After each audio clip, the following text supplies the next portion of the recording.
تقدیر بدلتی بھی ہے، جیسا کہ پیغمبر اسلام حضرت محمد الرسول اللہ صلی اللہ علیہ وسلم نے فرمایا لا يرد القدر الا الدعاء، کہ اگر تقدیروں کو کوئی چیز بدل سکتی ہے تو وہ دعا ہے۔ تو اے پریشان حال لوگوں، اے مصیبت زدہ لوگوں، اے غربتوں اور افلاک سے مارے ہوئے لوگوں، اے مسلمانوں، اے دنیا کے لوگوں، اے مردوں، اے عورتوں، سنو، تقدیر پر بھروسہ کرنا بے حد ضروری ہے، لیکن اس کا یہ مطلب بھی نہیں ہے کہ ہاتھ پہ ہاتھ باندھ کر کے آپ بیٹھے رہیں اور اللہ عز و جل سے دعا نہ کریں، نہیں، بلکہ دعاؤں کا دروازہ کھلا ہوا ہے، رب سے دعا کرو گے آپ کی دعا اللہ قبول فرمائے گا، یہاں تک کی تقدیریں بھی بدل سکتی ہیں۔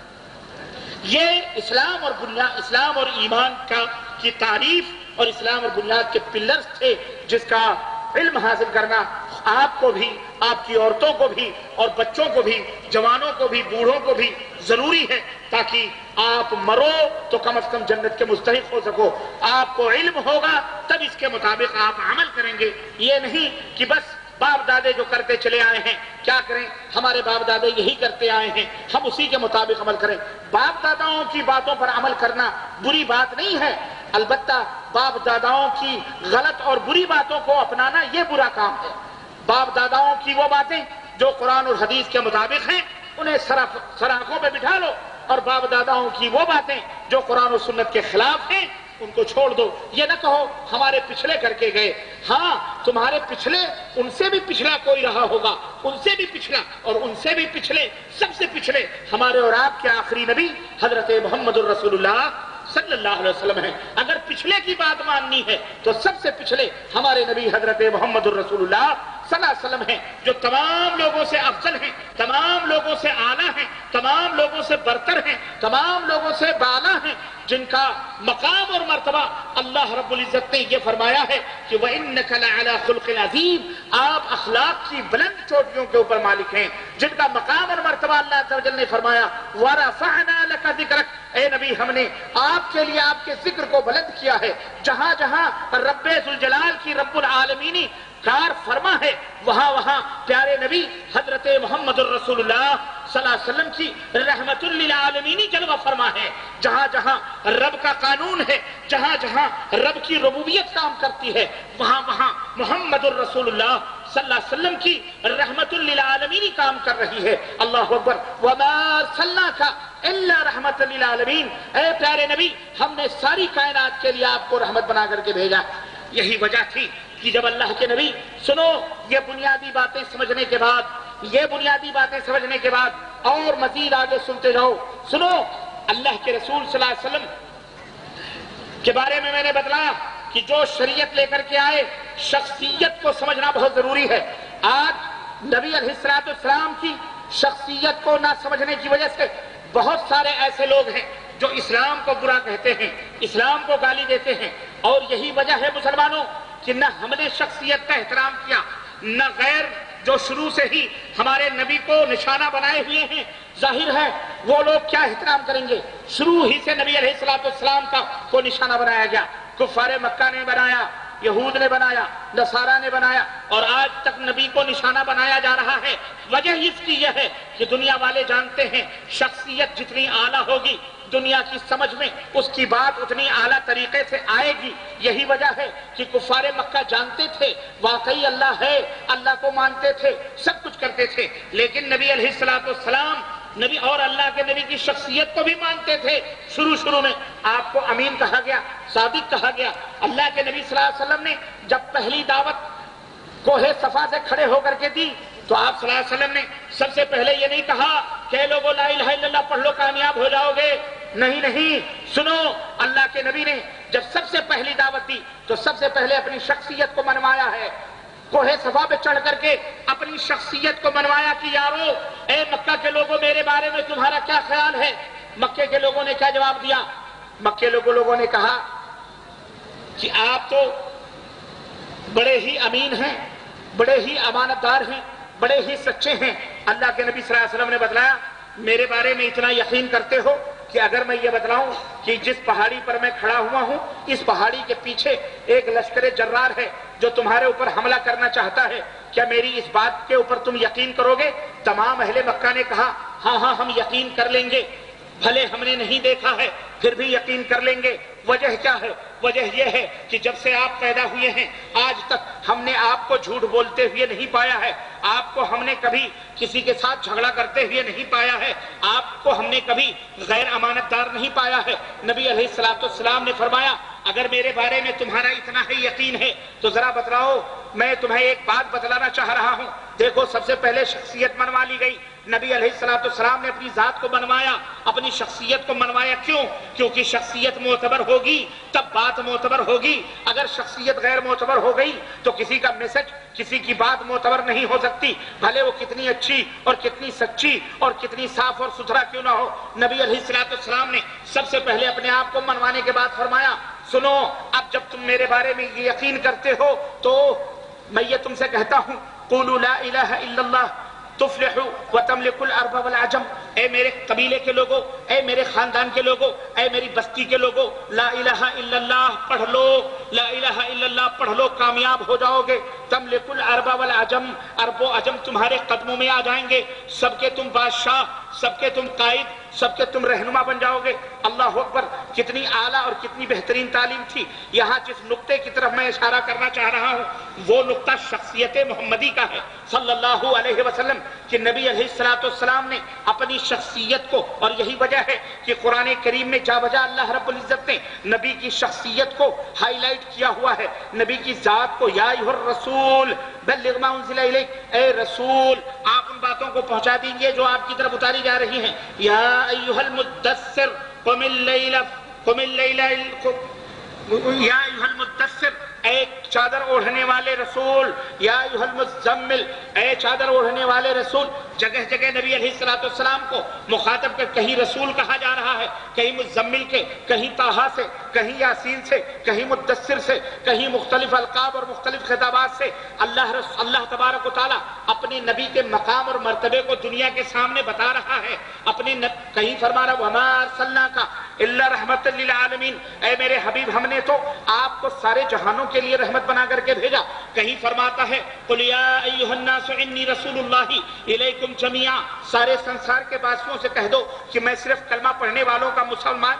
میں صرف کلمہ پڑھنے والوں کا رسول نہیں، بلکہ اے سنسار کے باسیوں، اے یہودیوں، اے نصرانیوں، اے جینیوں، اے زردشتیوں، اے دنیا کے غیر مسلموں، میں سب کے لیے رسول بنا کر کے بھیجا گیا ہوں۔ یہ نہ سوچنا کہ میں کسی خاندان کے لیے رسول بنا کر کے آیا، میں صرف عرب دیش کے لیے آیا، میں صرف عجم کے لیے آیا، میں صرف مکے کے لیے آیا، میں صرف مدینے کے لیے آیا، نہیں۔ قُلْ يَا أَيُّهَا النَّاسُ، اے سنسار کے باسیوں، میں سارے سنسار کے لیے رسول بنا کر کے بھیجا گیا ہوں، میں سارے سنسار کا پیغمبر ہوں، میں سارے سنسار کا، میں ساری دنیا کا رہبر ہوں، میں ساری دنیا کا کائنات کا امام ہوں، میں ساری دنیا کا قائد ہوں، میں ساری دنیا کا رہنما ہوں۔ شخصیت منوائی جا رہی ہے، شخصیت کو ہائی لائٹ کیا جا رہا ہے، اور دنیا والوں کو یہ پیغام دیا جا رہا ہے، اور پیغام وہ بھی بڑا ہچوتا اور بڑا پیارا۔ اللہ نے فرمایا من یطع الرسول فقد اطاع اللہ، یہ مقام، یہ مرتبہ سبحان اللہ اس ذات مطہرہ کو مل رہا ہے، یہ مقام اور یہ منزلت اس ذات مطہرہ کو مل رہی ہے کہ رب سند دے رہا ہے من یطع الرسول فقد اطاع اللہ۔ ارے لوگوں سنو، میری بات ماننا تو بڑی دور کی بات رہی، اگر میرے رسول کے پیچھے چلو گے تو در حقیقت رسول کے پیچھے نہیں، میری اطاعت کرنا۔ یہ مقام، یہ مرتبہ نبی کو کیوں دیا جا رہا ہے؟ تاکہ یہ نبی جن تعلیمات کو لے کر کے آیا ہے وہ تعلیمات بھی بہتر ہوں، وہ تعلیمات بھی اچھی ہوں، وہ تعلیمات لوگوں کے لیے پسندیدہ ہوں۔ یہی وجہ ہے کہ نبی کی شخصیت کو منوایا گیا، نبی کی ذات کو منوایا گیا دنیا کے سامنے، اور پھر نبی کو تعلیم دی گئی۔ اب تمہارا کام یہ ہے کہ لوگوں کو تبلیغ کرو، لوگوں کو تعلیم دو۔ اللہ اکبر، یہی وجہ تھی کہ اس نبی کی تعلیم نے کہاں سے کہاں لوگوں کو پہنچا دیا۔ اللہ اکبر، کہاں سے کہاں لوگوں کو پہنچا دیا، اور اس نبی نے جو تعلیم دی اس تعلیم کو عمل کرنے والے، مدینے کے گلیوں میں کھجوروں کو چوسنے والے، ان کو وہ مقام عطا فرمایا۔ اس نبی کی تعلیم نے وہ مقام عطا فرمایا کہ وہ کوفہ کے گورنر بن رہے ہیں، وہ بصرہ کے گورنر بن رہے ہیں، وہ مدینے کے گورنر بن رہے ہیں، وہ مکے کے گورنر بن رہے ہیں، وہ بحرین کے گورنر بن کے بھیجے جا رہے ہیں، وہ فلاں جگہ کے امیر بن رہے ہیں، وہ کوئی امیر الجیش بن رہا ہے، کوئی کمانڈر ان چیف بن رہا ہے، کوئی کچھ بن رہا ہے، کوئی قاضی بن رہا ہے، کوئی خطیب بن رہا ہے، کوئی امامت کے مسلح پہ کھڑا ہو رہا ہے، کوئی قیادت کر رہا ہے، کوئی ڈاکٹر کر رہا ہے، غرض کوئی انجینئرنگ کر رہا ہے، غرض مختلف میدانوں میں۔ وہی غریب، وہی مسکین، وہی اونٹوں کے چرانے والے، وہی بدو اسی نبی کی تعلیم کو عمل کرنے کے بعد، اسی نبی کی تعلیم کو فالو کرنے کے بعد، اسی نبی کی قیادت میں چلنے کے بعد، اسی شخصیت پر ایمان لانے کے بعد اللہ اللہ دنیا سنور گئی، آخرت بھی سنور گئی۔ وہی مکہ جس کو ہم نے شراب کے اندر ڈوبا ہوا پایا، وہی مکہ زنا کے اڈے جہاں قائم تھے، وہی مکہ جہاں کسی کی بہو بیٹی کے آبرو شاید محفوظ نہ رہے ہوں، وہی مکہ قتل و غارت گری کا جو مارکا بنا ہوا تھا، وہی مکہ جہاں صدیوں سے ایک دوسرے کا خون بہا لیا جاتا تھا، وہی مکہ جہاں کا معاشرہ سود کے اندر ڈوبا ہوا تھا، وہی مکہ جہاں کا معاشرہ سٹوں کے اندر ڈوبا ہوا تھا، وہی معاشرہ جہاں جھوٹ بلکہ دنیا کی ہر برائی جس معاشرے کے اندر موجود تھی۔ کیا بات تھی؟ اس نبی نے وہ کون سی شکشا دی، اس نبی نے وہ کون سا جادو کیا، اس نبی نے وہ کون سا میسج دیا، اس نبی نے وہ کون سی تعلیم دی، اس نبی نے اس کون سا پیغام دیا کہ جہاں اونچ نیچ کا فرق مٹ گیا، جہاں ذات اور پات کی تفریق ختم ہو گئی، جہاں رنگ و نسل کی جڑیں کاٹ دی گئی، جہاں سود کو دفن کر دیا گیا، جہاں زبانوں کی بیس پر پلنے والی جاہلیت کے گلے گھونٹ دیے گئے، جہاں بچیوں کو زندہ درگوش کر دیا جاتا تھا۔ ہاں یہی بچی آج بھارت کی دھرتی کے اوپر جس کو ڈاکٹروں کے ذریعے سے